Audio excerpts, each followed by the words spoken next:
everyone. So welcome to the AIinLT conference for 2025. I'm Ren, for the session chair for this session. So thank you all so much for coming for this conference proceeding. So yeah, without further ado, let's start. I'm gonna apologize for butchering your wonderful names, but the presenters here are Chong Amira Patricia, Maisarah, Nashuno, and Hirtika Gunalan. They're from the University Putra Malaysia, and they are talking about evaluating the reliability of different AI models, measuring accuracy and consistency in AI-generated responses. So thank you so much for your time, and without ado, please take it away. You want the mic? Yeah. Thank you. Good afternoon, everyone. Thank you so much for joining us today on our topic, which is evaluating the reliability of different AI models, measuring accuracy and consistency in AI-generated responses. So first of all, I'd like to introduce myself. My name is Chong, and today we have Amira with us, and we have Maisarah. And unfortunately, we have one more presenter who cannot be here today, who is Pratika. So yeah, let's dive into our topic.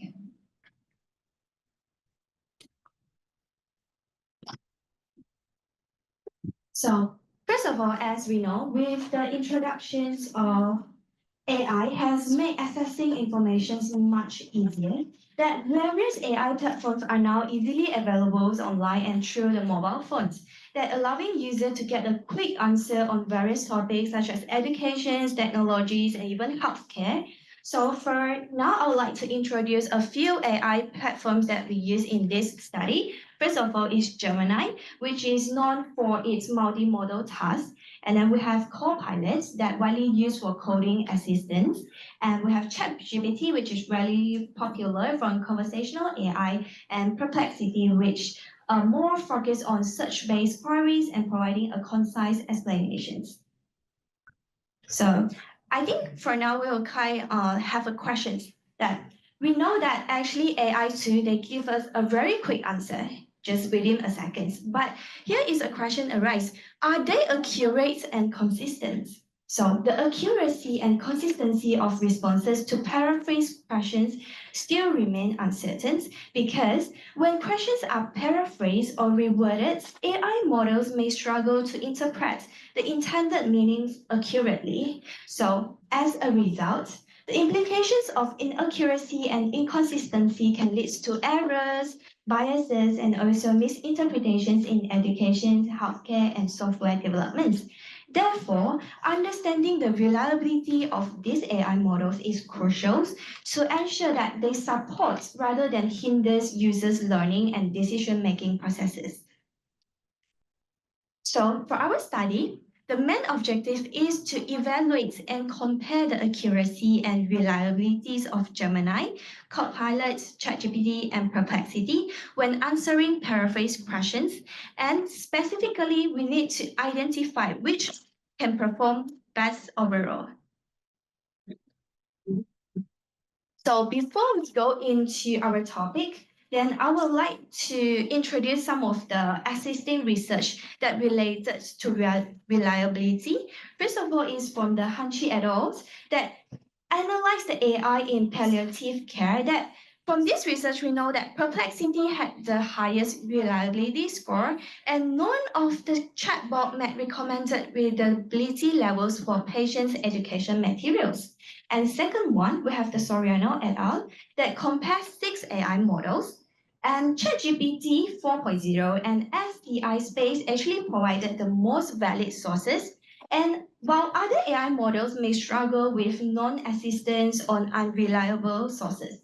And the third one, we have Corsten and Scorsens that tested AI-generated hint in exam that moderated use help students perform better, but the study was limited in scope, affecting its generability. And next one, we have 2 more to go, which is Sheffield et al. That test ChatGPT in drug therapy decisions. It struggled with consistency and cited fake references and deemed the unreliabilities of clinical use. And then the last one, we have Johnson et al. That found ChatGPT mostly accurate in medical queries, but still cautions against clinical use without further developments. So across all of this study, we identified three major gaps in existing research. First of all, is a lack of research on AI reliability in academic setting. And second one, we found that there is only a few direct comparison between different AI models. And the last one, there is a weak framework for integrating AI into education. And next one, I will pass to the next presenter. Hello everyone. So I'll be presenting on how we did this study, which is the methodology. So this study design is actually a quantitative design in terms of where we calculate the score of the calculated data to achieve a multifaceted understanding of aforementioned research questions, which are: what is the accuracy of these mentioned AI chatbots? When paraphrase questions were asked, and our second research questions were: which AI model demonstrates the highest reliability across tested questions.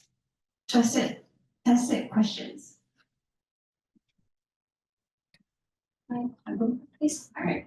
So as you can see here, these are the sample criteria and size that we have did for this study, which are 5 questions from multiple choices questions MCQ of a standardized national examination paper. So this national examination paper is adopted from a Malaysian certificate of education that is taken by Malaysian students in their final year of secondary school. So when we were 17 years old. So it is equivalent to the UK's GCSE or Hong Kong Diploma of Secondary Education, HKGSE. So Malaysian Cert of Education is prominently known in Malaysia, known as SPM. And this is how we did the data collection and procedure. So this study conducted the following instrumentation, where we selected Gemini, Copilot, ChatGPT, and Perplexity. And the reason why we chose this is because it is prominently used in Malaysia. So the chatbots were given the same set of questions, where 5 questions were paraphrased 5 times, totaling up to 25 questions asked. So all 5 questions were adopted from the same paper, which is the 2017 Malaysian Certificate Biology paper. And these are the question formats that we have asked all of the AI chatbots, which are multiple choice questions, short answers, true or false, and fill in the blanks. Yeah. All right.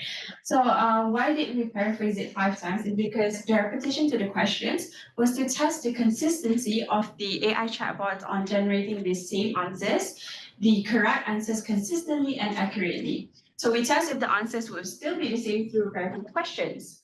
And the questions that were asked were as follows, as you can see here on the screen. So these are the original questions from the paper itself. We have selected 5 questions from the SPM paper. And these questions were multiple choices questions.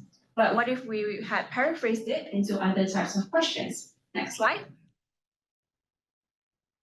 All right, so these are the paraphrased versions for question 1, 2, and 3 that we had used to test the chatbot to see the consistency in their answers. You can continue. All right, so these are the paraphrased questions for question number 4 and question number 5. So from the initial MCQ questions, we have paraphrased 2. For example, that you can see here from MCQ, we have changed it to true and false, fill in the blanks, another version of MCQ questions, and the final one is a short answer type of questions. Okay.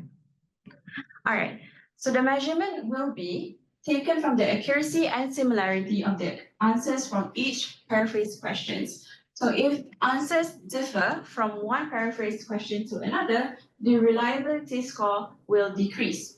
And if the answer is consistent and accurate, then the reliability score will increase and becomes a more reliable source for education and information gain. Back, Mike. All right, so measurement of AI chatbot reliability will be calculated with the percentage of accuracy for each chatbot. Continue. So these are the data analysis on how we calculated the score. So the accuracy score is calculated in percentage using the following method. So the correct answers are scored as 1 and incorrect answers are scored as 0. Multiple answers are considered incorrect. So we add up the number of correct responses, which is the score of 1, for all paraphrased versions of specific questions. Then we use a certain formula to calculate the accuracy percentage for each of the question. So the accuracy percentage is how we got it is how we calculate the number of correct responses per total paraphrased versions, and we multiply it with 100. And then the average percentage across all 3 specific questions is how we get the overall accuracy, where we do a sum of accuracy percentage for all of the questions, and we pair with number of questions, and we repeat the same for all of the AI models that we have used in the study. Next, I'm going to pass to my next presenter.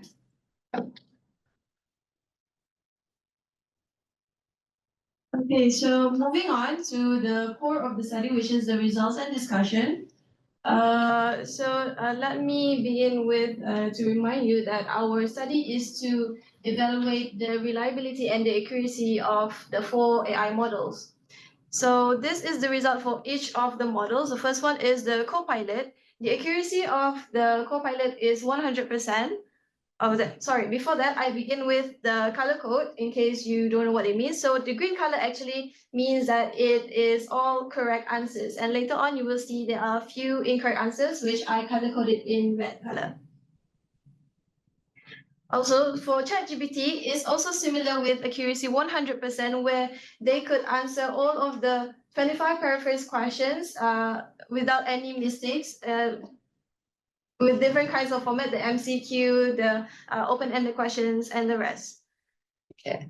While the third one, which is the Gemini, they struggle with question number 4, which is related with the muscle rest, where they're supposed to answer about the contraction of heart, but then they answered it with cellular respiration and photosynthesis. It is a similar kind of energy related, but it's not actually the answer that was needed in that question.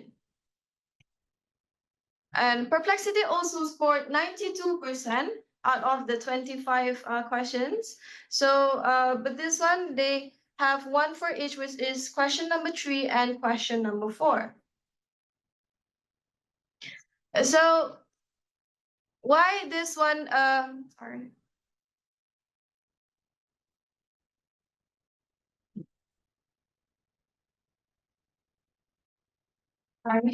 So, as you can see here, that AI models can still misfire. So especially when it is reworded in different types of questions format or in a different specific subject. So this could affect if the students could not recognize them. This 4 model, 25 questions, including the paraphrase one, is to see the reliability and the accuracy. So the first one is both of the first 2 is actually perfect score, 100% in accuracy, and it is precise when dealing with science-based questions. And it's also proved that it is useful for education. So the last 2, which is Gemini and Perplexity, they were mostly accurate with just a few small mistakes. However, the 8% differences for the mistakes that they made could actually create differences in the gap as well. A third one, which is useful for learning. So these AI tools can actually help the students to understand them better, even in different ways of asking questions. The fourth one is still needs human check. It is true that we shouldn't rely 100% on these AI tools. So that's why, especially the teachers and the learners, or even the developers, will still need to verify the information to see whether it is actually facts or is it not. So as we all know from the beginning of the day, we all keep on saying that use AI tool as a support, but not as a replacement. Thanks.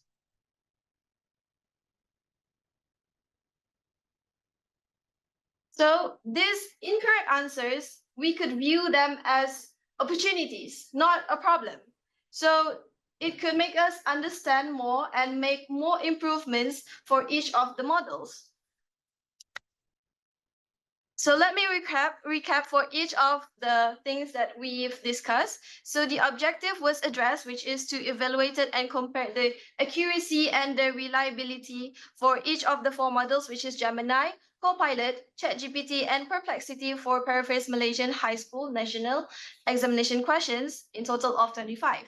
So in here, we could see that Copilot and ChatGPT is the most reliable in terms of the 100% accuracy. Even though Gemini and Perplexity scored 92% accuracy, we could still make it more better by maybe checking the data and for developers, for them to,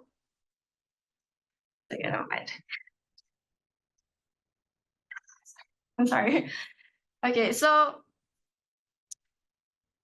most reliable models could be Copilot and ChatGPT for factual, which is according to our study, which is biology-related question, is science. And it is also strong candidates for educational purposes, but requires factual questions. So these are the references that we use. And that is all from us. Thank you.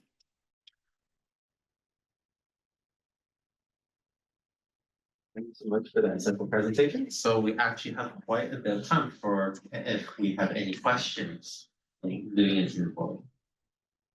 Does anyone have any questions or feedback?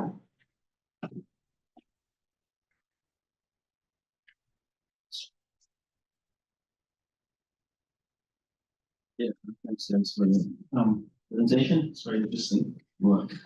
My question is like, I guess from your literature review or what do you know about the models and the AI systems that they're using? Are there any differences in the way in which they are, I don't know, structured or the way they scrape the internet for information and sort of put it together to spit out an answer for you? Are there differences under the bonnet, so to speak? Do you know those? I think we can give it a try. So there are actually several differences when we did the study. One main thing that we need to inform is that this study was made very much earlier, late last year, I think. So yes, late last year. So during that time, we don't have the current let's say updates that they have now of ChatGPT, Gemini, and everything else. As of that time, Copilot was the only AI chatbot that has a references that they include a link for us to refer why they gave the answers that they have given us. For Gemini, I doubt that there were any citations. The same goes for ChatGPT, but I am sure now that both Gemini and ChatGPT has a deep research version now for them to give proper answers. Does it answer your question? Kind of. Thanks. Okay. Is anyone else have any questions?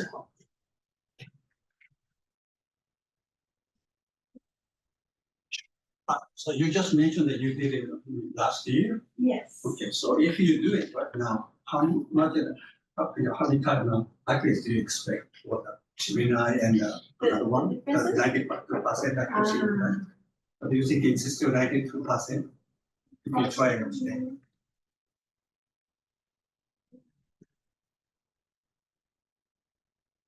So to answer your question, I think if we continue the study this year, I think we could see the differences. Maybe actually the last two model could actually get 100% accuracy as well, because I tried myself using Perplexity and Gemini, wasn't it? Right?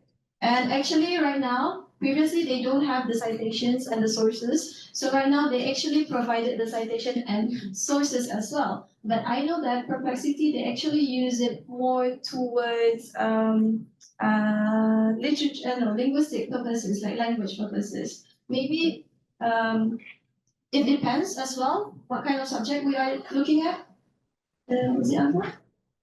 And the follow-up question. Okay. So if all the four AI get 100% accuracy, what's the point to check?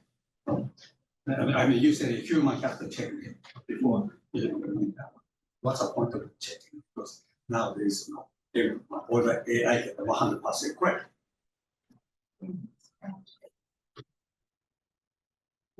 Okay, personally for me, like even though ChatGPT achieved the 100% accuracy in terms of the exam questions, but I do sometimes use to find for my personal reasons, and sometimes they could actually still give me wrong answers or not the one that I kind of hope to see.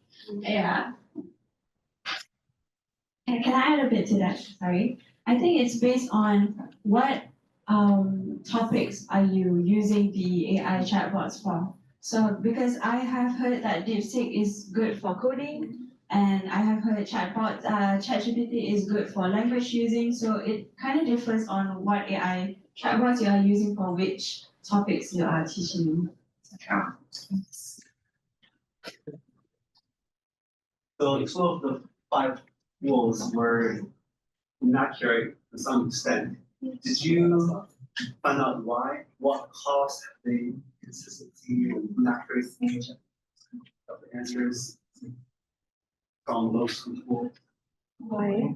Why? Or what caused the inaccuracy?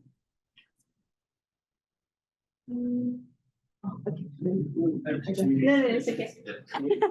Is it possible that something's wrong with your questions? I think for this questions is most probably because of the questions that we focus on, because even the way we ask for the questions, it can affect the result that we want. Right. So because sometimes we say, oh, they're giving a wrong answer, that is not what I want. Maybe at the same time, that might is the problem that how we ask the questions. Yeah, so I think that's what really affects the accuracy and the consistency of that. Right. Can you talk specifically about your questions? So why those two? I mean, why did those two tools show inaccurate? Why were the answers incorrect? The Gemini and Yeah. Perplexity. It's the development of the. Alright, so I guess that's based on the development of the AI and the company that built it itself.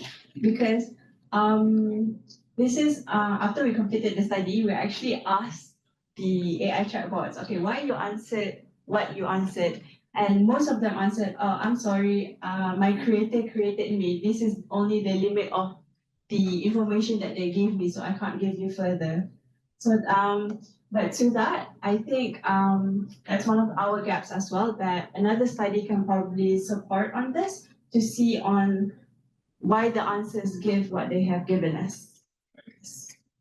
Because if your question is confusing, then answer is likely inconsistent. First of all, thank you for your presentation. It was a really brilliant one. My question is going back, linking back to your previous answers to the questions. You mentioned about that the models you think right now that they're quite updated to this level that they can provide citations and references.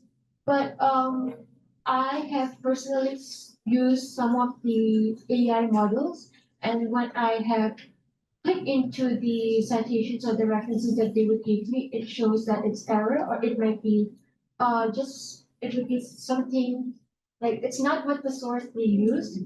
So what would you see on that about the accuracy? Thank you.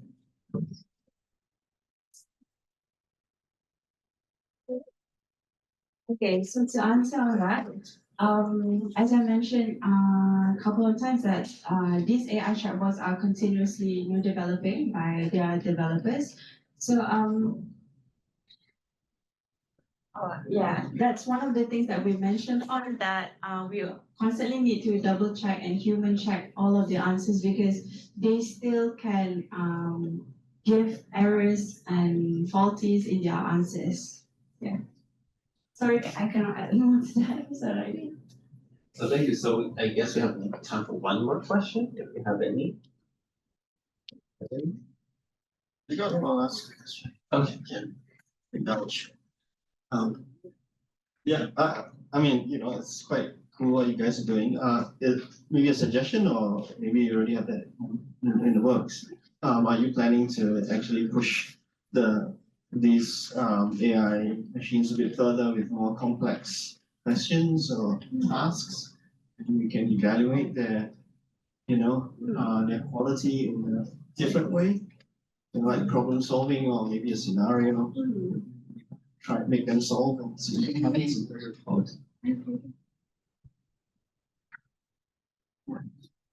Is it a question? It's a question. Yeah, just a suggestion. Okay. So I think it's something that we can continue pursuing on because actually we are undergraduate students and this is actually our mini study. And if we were to pursue our master's or PhD per se, perhaps this is one of the things that we can look back upon and add more to our gaps that we have found in the study.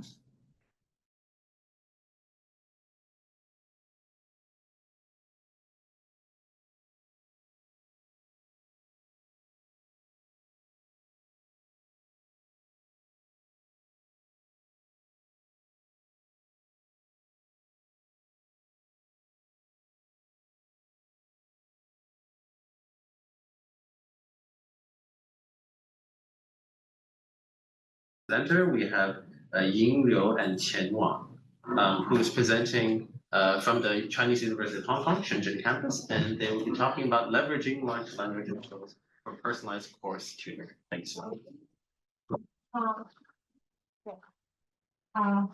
Good afternoon, everyone. My name is Hannah Liu.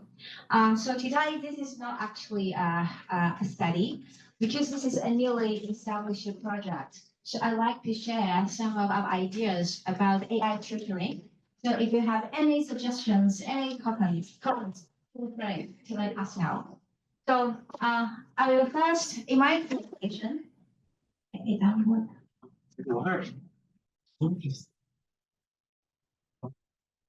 to close this and open it again. Because you restart the Zoom.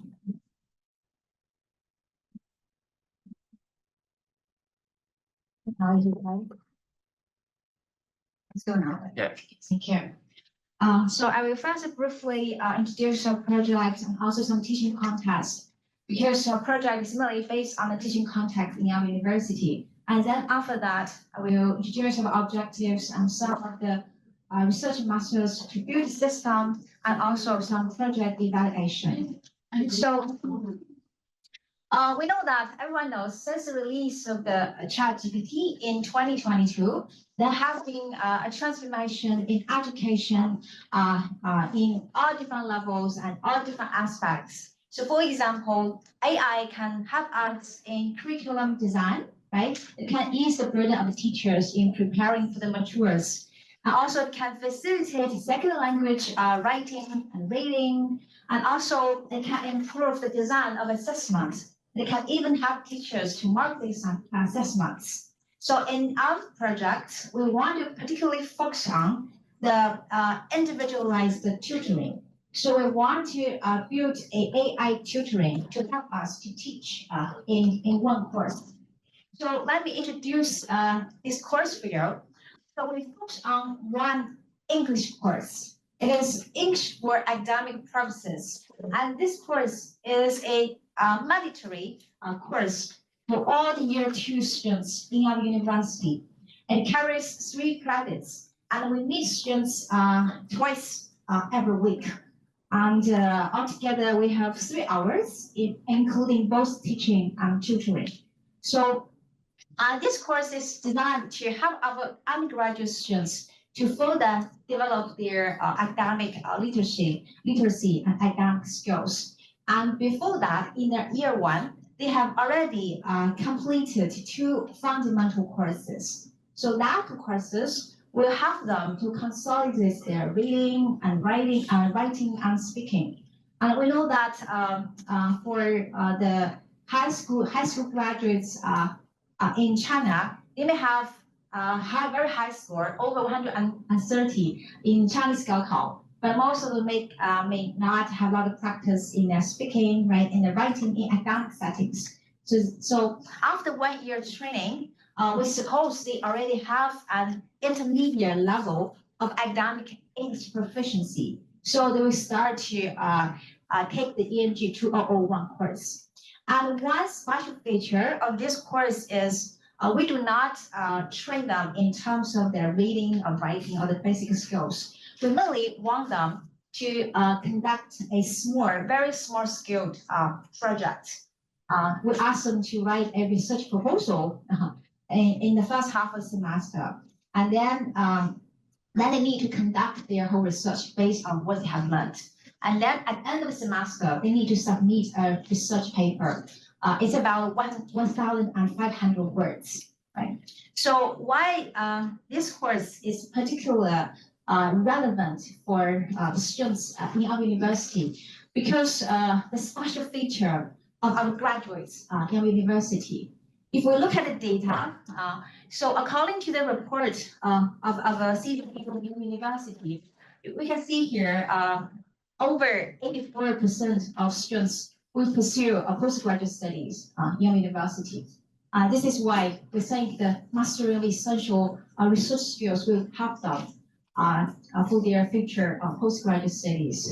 Also, if we look at the data in more detail, we can see that also our graduates, over 78% of them will pursue studies in the top 50 universities worldwide. So of course, training, give them basic training in each course definitely cannot solve their problem. Because we think that in the year 3 and year 4, they will also conduct projects or research with their professors in their own disciplines, right? In their own majors. So our task is, at the beginning of the year 2, we want to give them some very basic training of research skills. Like we want them to know what is research, how to choose a topic, and how to do literature review, and how to report the data, because they have never done such studies before in their high school, right? This course is just like the first introductory course of their research skills. So also the difficulty for this course is, like for me, I'm an instructor of this course. We usually need to teach 88 to 100 students. So we have 4 different sessions, and for each session, we have like about 25 students. So it's there are no teaching assistants for the course. So we have to do all the teaching and also mark all the 4 assessments in this course. You know that in doing research, especially for students who do research for the first time, they have a lot of questions when they really start to do it. So they need a lot of help. So starting from when they choose a topic. Also, they have difficulties in how to do the literature review, how to synthesize the information, and how to find a research gap. So during the whole process, they need a lot of help. But because the huge number of students, we cannot offer a lot of tutoring service for individual students. So our practice is usually in every semester, we will offer 2 color teaching sessions in due course to help students to consult about their project. Of course, in addition to that, if they have any questions, they can make an appointment with the instructors and then get further guidance. So, but anyway, it's really very impractical to give students very detailed and personalized tutoring for this course to help them do this research. So this is why we want to develop a system to help students, to help us to offer tutoring. So this project is we want to explore the potential of AI tutors to help us to guide students in doing their research. And also we want to offer personalized tutoring to individual students. So in brief, so in this system, we want to build a system with two components. One is an analyzer and one is a tutor. Because we want to offer, in addition to the like generic knowledge in this course, we also want to help students to answer questions in areas where they need help exactly. Okay. I will explain this figure in more detail when I talk about the research methods. So the innovation of this project is, firstly, we hope that because due to the limitation of the one human teacher, we hope that this system can reach a larger student population, right? Like in the connotation sessions, we only give like 10 minutes slot for each student. It's far from enough. So during the connotation week, we can see students will queue up at the gate of my office. And then also it can be free of time constraints, right? So it's maybe it's very unpolite for students to ask questions and social media at midnight. But if we have AI tutor, you can ask questions at any time, right? Anytime. Also, it can be free of the personnel shortages, right? Because it can offer help to a large amount of students. Also, this system will be informed by the performance data because we have an analyzer. So the students can ask questions, also can input like their writing samples, right? Even one paragraph.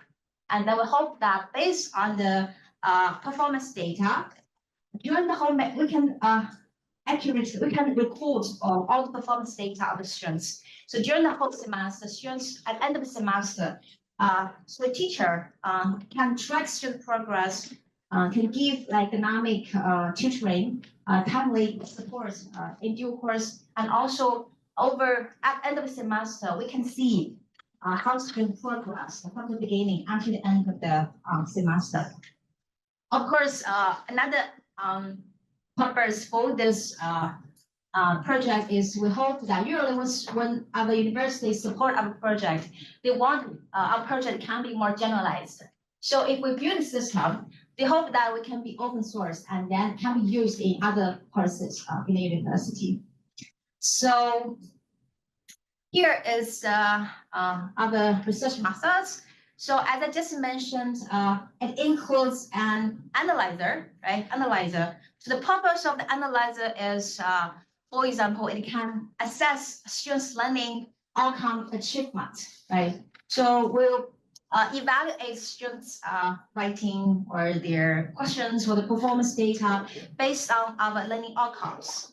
Also, we have a lot of assessment rubrics. We can also compare students' writing against the requirements in the rubrics, so students know where they need help. So, for example, like their literature are too old, right? Or there's no connections in their review, in their comments of the literature, so they know where to improve. Of course, they can also consolidate the answers, the suggestions of the AI tutor with the teachers to be confirmed by teachers. You need to revise your writing in certain areas. Also, we also have a tutor. So this tutor will be presented in terms of interactive course tutoring on web interface, right? So this tutor will be informed by we call this a course material library, because we'll input relevant materials in a course, because students want to be successful in this course, right?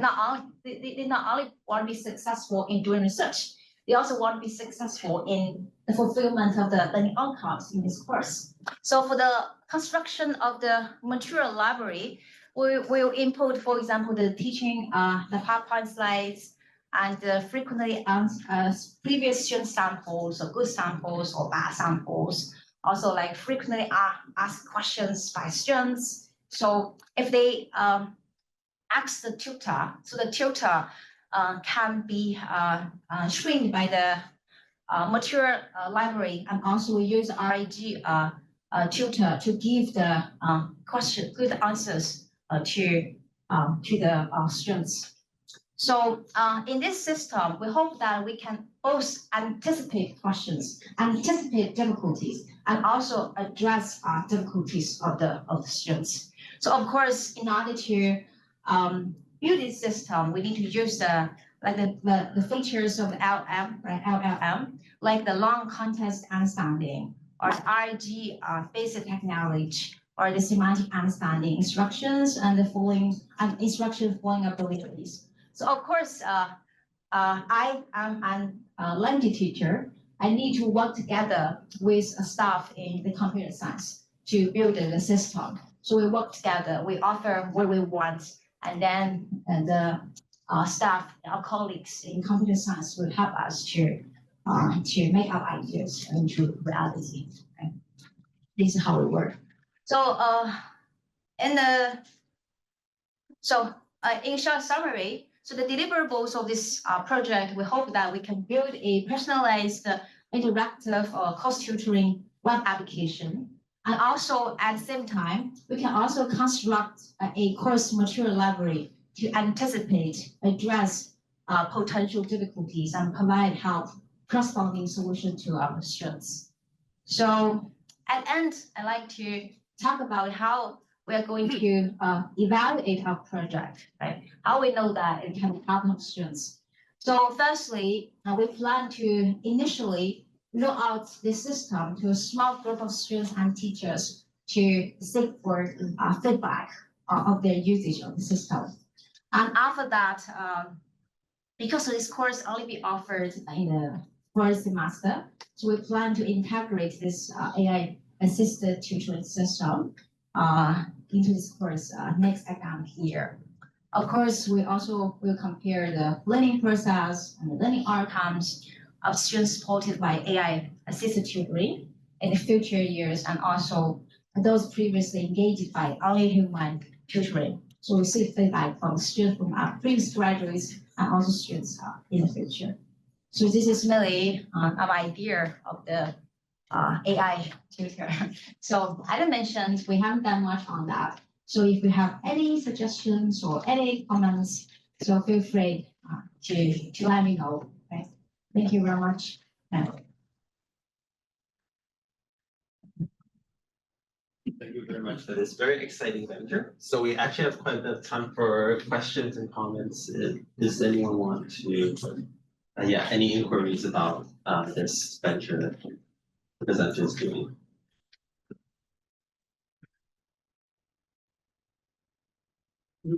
Could I know more insights from you for the tutoring task?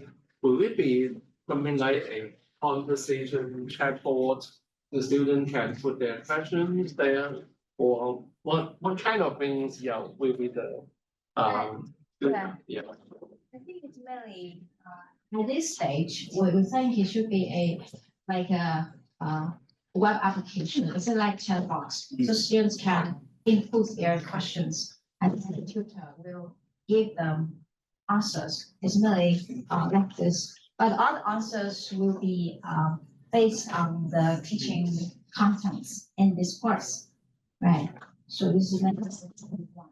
Because some students may also say, why I can also ask the ChatGPT, right? So ChatGPT can also give me a lot of answers in terms of how to do research. But as I mentioned, we want some students want to be successful, like in this particular course, right? In addition to the training of the basic skills, they also want to get a good grade, right? And be successful in this course. So all the materials we have already input into the course library will be related to this course. So they can see what we expect from our students. Like they can see our expectation from previous samples or something. Do you have any suggestions to add more features for this system?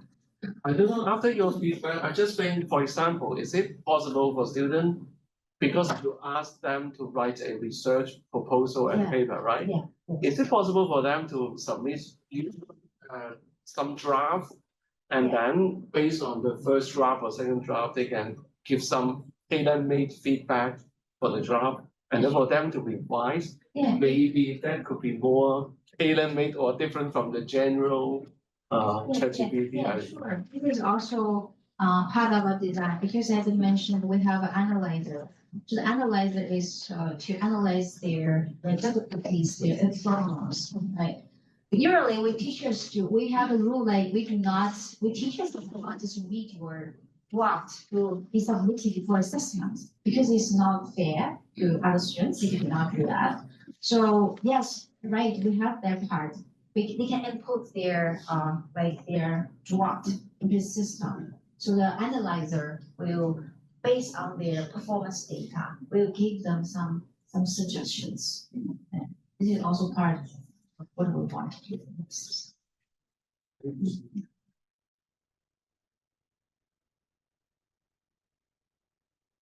Thanks for the talk. Very interesting, and with my sympathies, I'm the only one human dealing with 100 students. I was just interested in how are you actually executing the project in collaboration with your computer science? I'm not a computer science person as well. I'm just in content, so some teaching discipline. So do you just dump them all your slides and your LMS lecture material, or do you have some sort of consulting relationship that they kind of work with what you give them, and then they kind of, I don't know, design the analyzer and the response? A bit more detail. Because when we proposed this project, we already cooperated with some professors in the computer science department. So it's not that we just give them the slides. We will communicate our ideas. For example, we want to present this kind of answer to students. Is that possible? So we'll have samples or tell them what we want. It just help us to make it into right. Because we cannot write code. They need to write coding for us. So after we see the demos and we reduce it and we tell them what we want, how we want to change. So this is how we cooperated with colleagues. Because this project is funded by our university, right? Yeah.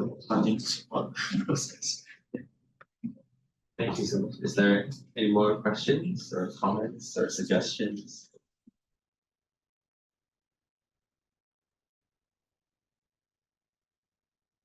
Well, if not, then I think we could just head for the coffee break. Yes, Thank you. ready to go for it. Thank you so much again for your presentation.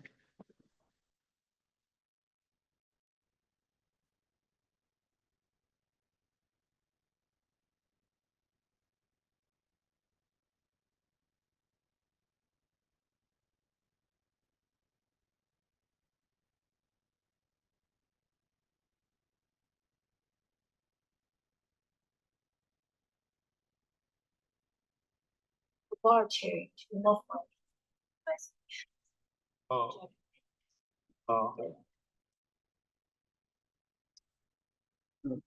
Presenting later, do I need my own USB stick or? Yeah. Okay. Yeah. You need to. Oh, yeah. No, I don't have my USB sticks. I have my own laptop. Can I run it off my own laptop? Is it this one? Huh? Is it this one? I think so. Yeah. Thank you. So the previous group do that with zero. Yeah. I don't have the USB sticks.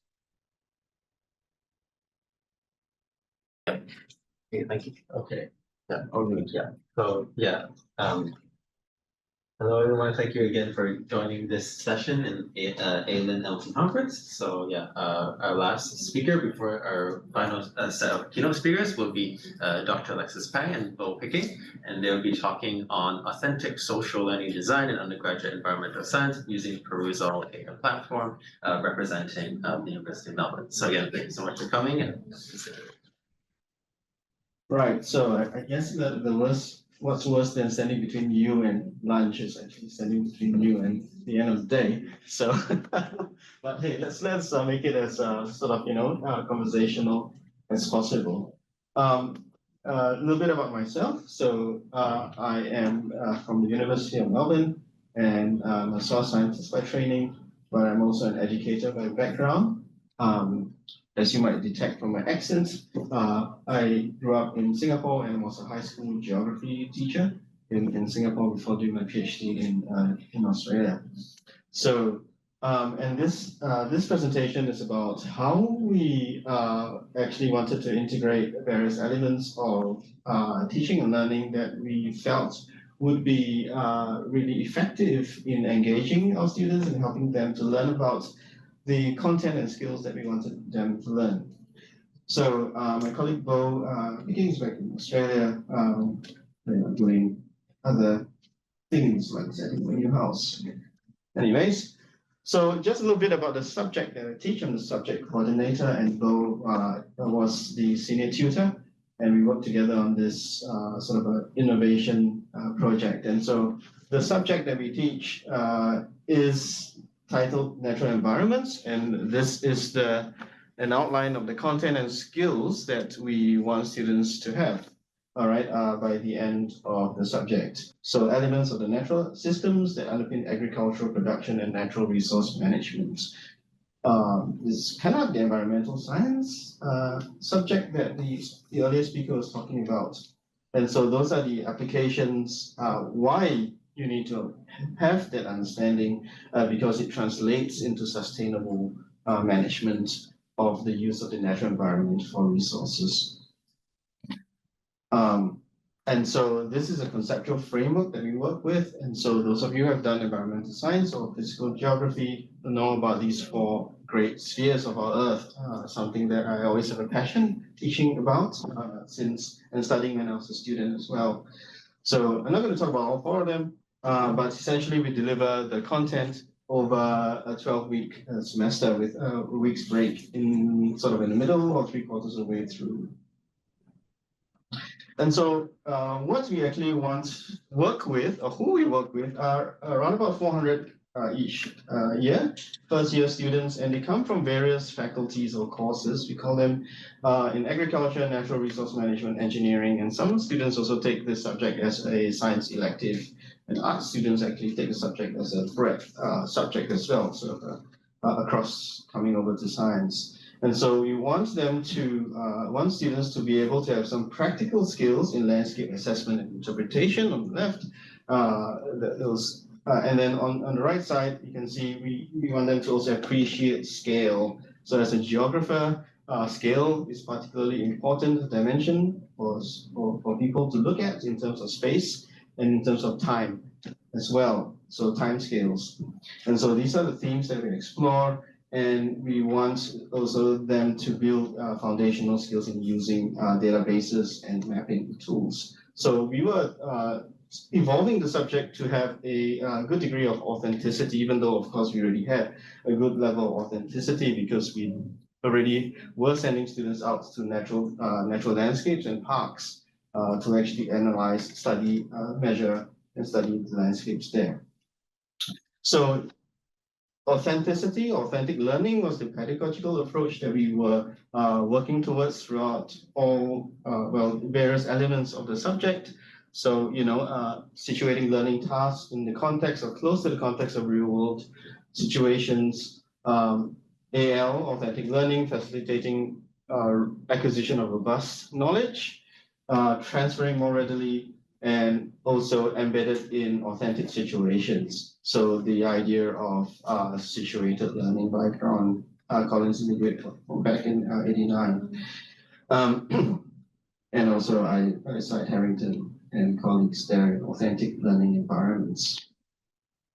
And so what we did essentially was part of a university level support to implement a range of curricular innovations. All right, so there were several. This was part of a suite, and so I'm only talking about 1 out of like 4 changes that we did in the subject.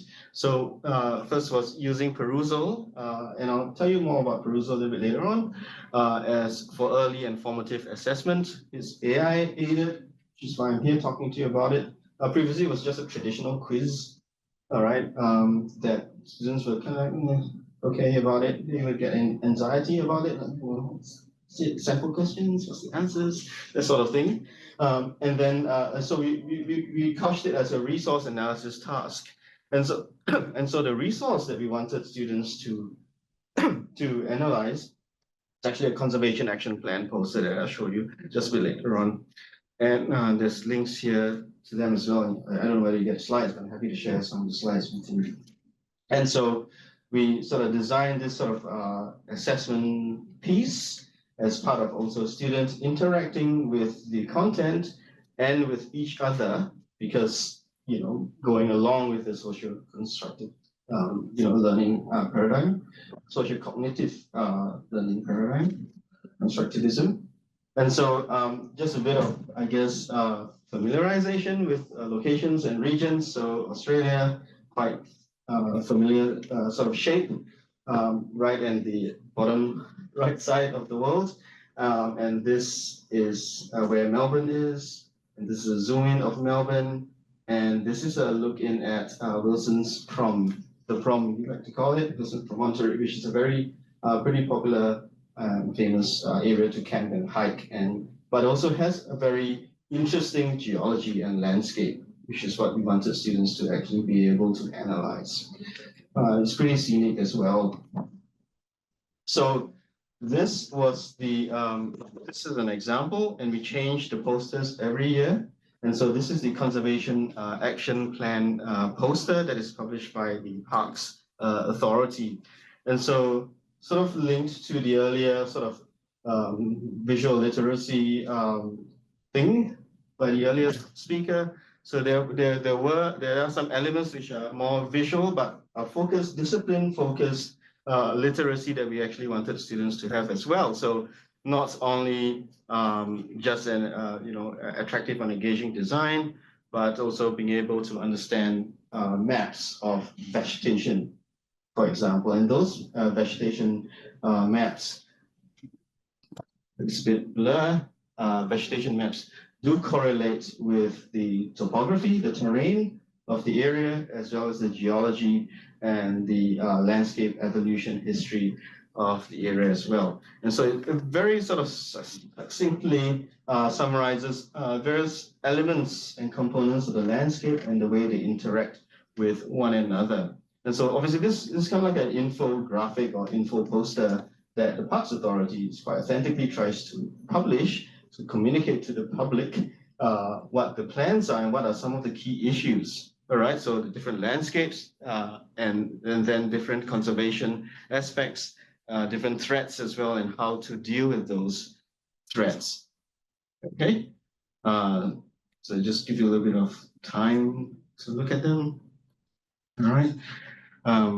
So for example, you'll be surprised, but we have a lot of feral deer. So there are too many deer running around in the landscape, eating up the native vegetation and destroying the landscape and causing erosion, etc. Okay, and so this is the authentic resource that we got them to do, and this is just another example. All right, so we can see some pretty impressive landscapes as well, and that sort of poster like we presented to them. And so we put this authentic resource into a Perusall platform.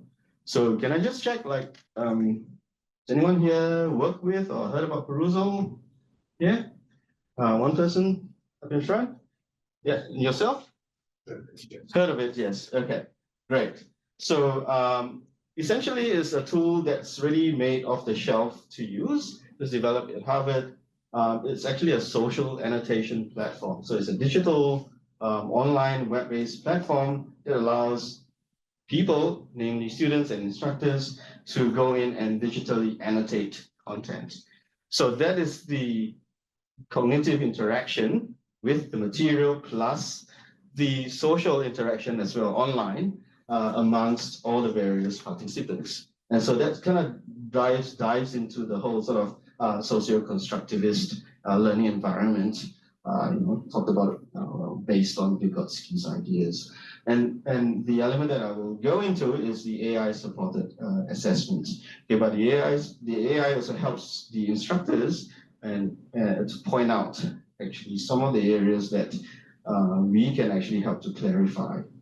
Okay, so it's that sort of social environment, social network. You have the peer-to-peer engagement, but under the hood or behind the scenes, of course, all those interactions are being analyzed, all right, as clicks or text and so on. And so it comes back to you in pretty useful ways.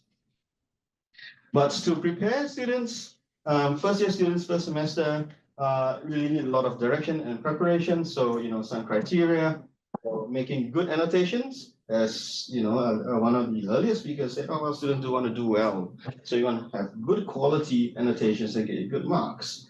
Okay, and also there are interactions that can be structured into that as well.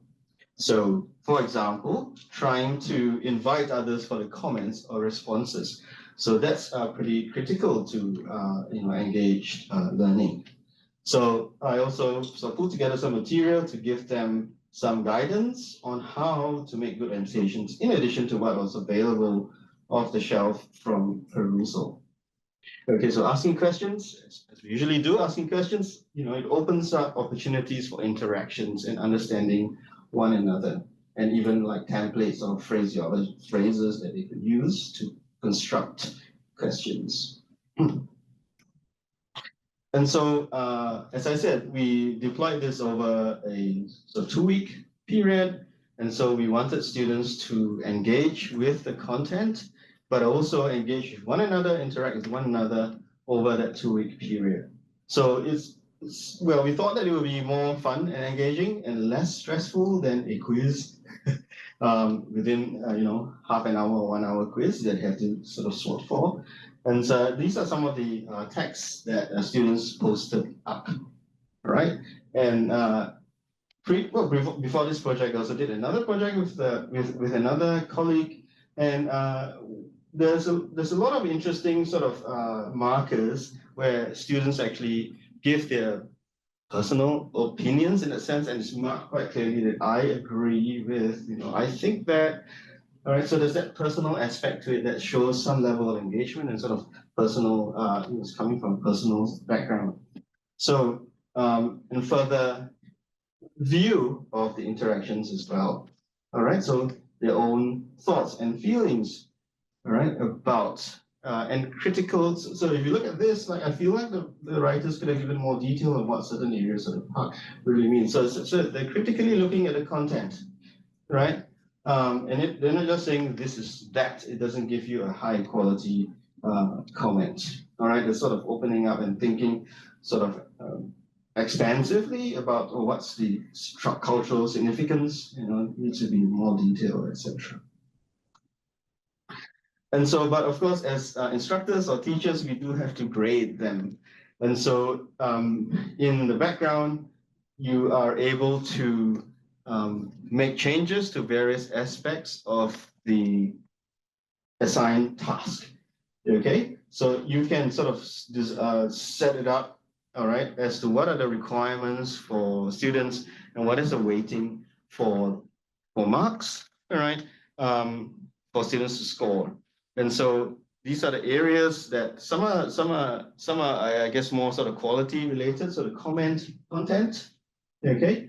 And then there are other more sort of logistical or administrative aspects to kind of structure the interaction. So breaking up the work on the assignment into multiple sittings, you can't just, as students tend to do, to try and do an assignment at the last hour, so to speak. You can set other things. For example, you have a video, so you can use other modalities as well. I've tried with YouTube videos, it does work quite well. All right, active engagement time, so that's clicks and typing stuff, and also getting responses and even upvoting. So this is thumbs up stuff. Many of the students are quite sort of into that sort of thing. And then the other things like opening the assignments or active engagement time. So there's a lot of settings that you can actually customize and play around with. And well, this is the most recent iteration that we did with the 2025. We started this in 2023 so, as an experiment. In 2024, we implemented. So we've been tweaking it around depending on the student response, okay, and getting responses as well. So one of the elements that earlier on in our first implementation that elicited a bit of a sort of blowback or slight negativity was that, well, sometimes I can't control, well, if you increase the weight of getting responses, then students are saying, well, I put in the post, but the other students in my group, we split the cohort into groups of 15, all right, or 12 to 15. If the other people in my group didn't respond to me, it's not my fault that they didn't respond to me, even though I tried my best. And then votes. So we lowered the weighting from previous times. And so this comes to the AI aspect of things, like how does Perusall define the comment quality? So that's based on their model. We have little to no insight into the model they have trained because it's probably IP, right? But what Perusall tells us is a machine learning algorithm that uses linguistic features to create a predictive model for a score. And of course, it's basically in the background or in the back end, you would have had human graders to label linguistic features, all right, to train the model, right? So that's all it is about, basically training the model to categorize, okay, sets of linguistic features together into different categories of high to low or whatever splits you want, all right? But that's based on their calibration, all right? And so, natural language processing to analyze the data, they run an algorithm over, and then they are able to assess the depth of an annotation. Okay, so simplistic ones get lower marks, and more complex ones will get higher marks. And so students, I think they do kind of understand that we want them to demonstrate deeper thought and consideration around the material that we present to them when they're presented with or in interaction with their peers. All right, so they are also encouraged, as I mentioned earlier on, to comment on others' comments as well. Okay, so different engagement metrics. All right, so this is a look into different levels of comment.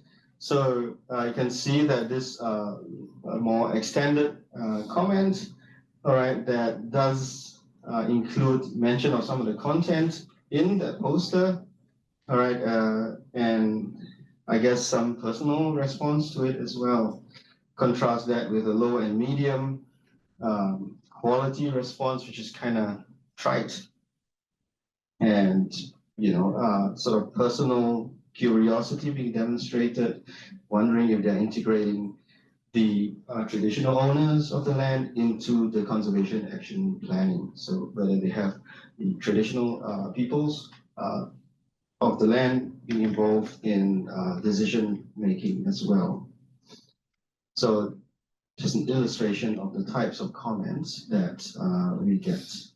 And then you got upvotes and replies. So this is a bit of a dashboard that you can actually look at, all right? But this is just put in to illustrate what students still do, even though we do tell them to submit or contribute to the interactions through the 2 weeks. You still have, of course, students still trying to come in at the last minute. Some come in late. We say too bad. All right. So what Perusall also does is to highlight hotspots of confusion or a lot of questions. I don't really understand what this is about, or people wondering about this action plan and so on. It's not necessarily a confusion about the concept, but it can be, but it does sort of direct the instructor into what are the key aspects of discussion. And it ends up that the traditional involvement of traditional owners into the decision process is quite important. So there's an indication of how much some success that we've had in highlighting indigenous issues in the country. So we did some evaluation, and that went through some basic human ethics approval. Okay, we had 3 tutors to compare the Perusall marking, and these just the stats for the marks, and you can see that the average is close to 12. Okay, so this is the score given by Perusall into low, medium, high percentage of comments.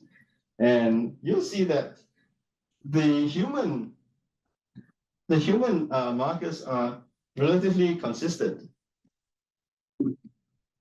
So who is more accurate? Or you might think that the human markers are more accurate, maybe they are, but you could look at it another way to think that, well, maybe the human markers are thinking that, nah, it can't be all good quality comments. It's got to be some not so good ones, and they're sort of trying to segment, all their marking into a more equal distribution. Yeah. But of course, well, I'm not going to cast doubt on on the humans, but there are some good reasons for why the human marker actually says, well, this looks sort of a mass of text, but actually I don't think it's very insightful. It's just saying that I feel inspired about it and that sort of thing. Okay. So just a quick look into how we actually looked at the data and some of the results. So we did a survey as well.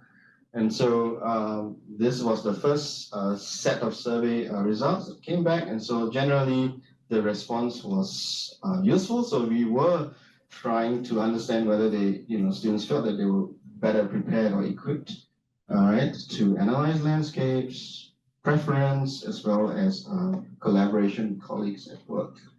So just a qualitative feedback, mostly overwhelmingly positive. There was 1 or 2 students that didn't like it, all right? But, and they had a point for some of them, rewarded students to disregard what tutors said and do the work at the last minute. So they felt sort of shortchanged, even though they themselves had participated actively. But most students, 99% of them, were quite positive. So just some reflections relating to the whole idea of language. Each discipline has a discipline-specific language, and so that was one of the key aspects that we wanted to sort of immerse students into as well, all right? Talking about indigenous ecological knowledges, talking about geology, talking about vegetation formations and structures and landscapes and so on. So it engages students and immerses them in that discipline-specific context, and also it's more time efficient, it's more enjoyable. We're still trying to decide if Perusall is too generous or whether it is gameable, and whether we should tweak, and we have been tweaking. Perhaps we need some disciplinary specific AI models. And lastly, sort of relating to the keynote this morning, that the tutors are still very important to guide students in learning using those results, pointing out confusion or discussion topics during the tutorials, as well as giving students feedback on their performance. I think the most important is that human touch, inspiring students as well. So it doesn't take the human out of the equation, but as a complementary tool. So thanks for your attention. Happy that you're here to listen and happy to take questions.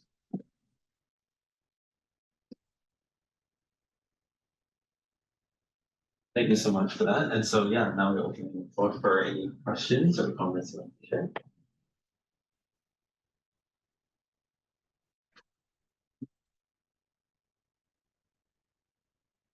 Can I ask if the matrix one dimension is for the count of upvotes? Yes. Is it possible that student will, because I'm his friend or her friend, and they give many upvotes? Oh yeah. You're afraid this kind of problem? Yeah, exactly. I think there's two aspects to it. Like one is, you're my friend because though the students are randomly sorted, but they might bump into a friend in that online group and say, hey, can you give me more upvotes?